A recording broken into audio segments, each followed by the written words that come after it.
Good evening. நான் June 11 Joseph 6th standard A ஸ்டூடெண்ட்டோட parent பேசுகிறேன்.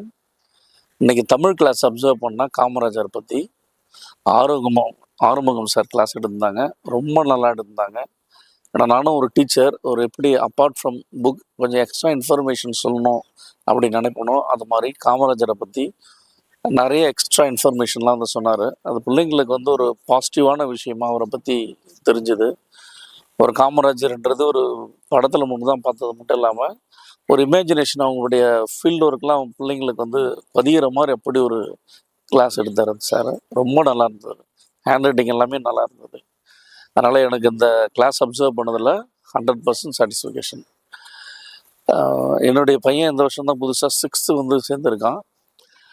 நான் வந்து என்னென்னா மெமரி மட்டும் பண்ணி மார்க் நல்லா எடுக்கணும் அப்படின்ற ஒரு விஷயம் இல்லாமல் அதர் ஸ்கில்ஸும் கிடைக்கணுன்றதுக்காக தான் ஸ்கூலில் வந்து ஜாயின் பண்ணேன். ஆக்சுவலாக அவன் நல்லா படிக்கிறவன் தான். பெட்டியில் படித்தான். ஃபஸ்ட் ரேங்க், செகண்ட், தேர்ட் அதுக்குள்ளே தான் வருவான்.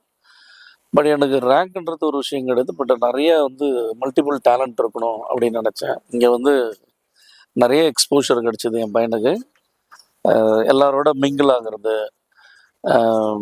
அப்புறம் வீட்டிலே பார்த்தீங்கன்னா நேற்று வந்து அவன் ஏதோ செய்ய முடியாத வேலைலாம் ரொம்ப அந்த கிராஃப்ட் ஒர்க் மாதிரி செஞ்சான். ஒரு நாள்லேயே 3 ஒர்க் செஞ்சான். எனக்கு ஆச்சரியம் வந்து இதெல்லாம் அவன் பண்ணுவானா? ஏன்னா எங்களுக்கெல்லாம் அந்த ஆப்பர்ச்சுனிட்டிஸே கிடைக்கல. ஸோ அதெல்லாம் ரொம்ப கிடைச்சது. ஈவன் அவனுடைய கிளாஸ்மேட் கூட நல்லாவே அவனை என்கரேஜ் பண்ணுறாங்க. ஒரு ஷரண் அப்படின்னு ஒரு ஸ்டூடெண்ட் இருக்கான். அவனெலாம் ரொம்ப நல்லா என்கரேஜ் பண்ணுறான். ஒரு நியூ கம்மர்னால் ஒரு ஃபியர் இருக்கும் வரும்போது. வந்து அந்த ஸ்டூடெண்ட்டுமே நல்லா என்கரேஜ் பண்ணுறாங்க. நல்ல என்வாயன்மெண்ட் இருக்குது. பிள்ளைங்களும் நல்ல பசங்களாக நான் பார்த்த வரைக்கும் எனக்கு இருக்குது. ஸோ அதனால் எனக்கு ரொம்ப ரொம்ப சாட்டிஸ்ஃபேக்ஷன். அவங்க கிளாஸ் டீச்சர்ஸும் சரி, ஏதாவது ஒரு ப்ராப்ளம் அவனை பற்றி ஒரு கன்வே பண்ணோன்னா, இது அவனுக்கு தெரியல அப்படின்னா அதை உடனே ரெக்டிஃபை பண்ணுறாங்க. சப்போஸ் இந்த லாஸ்ட் பெஞ்சில் இருக்காங்க, கொஞ்சம் இங்கே கொஞ்சம் முன்னாடி உட்கார்ந்தா கொஞ்சம் பெட்டராக இருக்குன்னா மறுநாளே இந்த வேலையை செஞ்சிடறாங்க.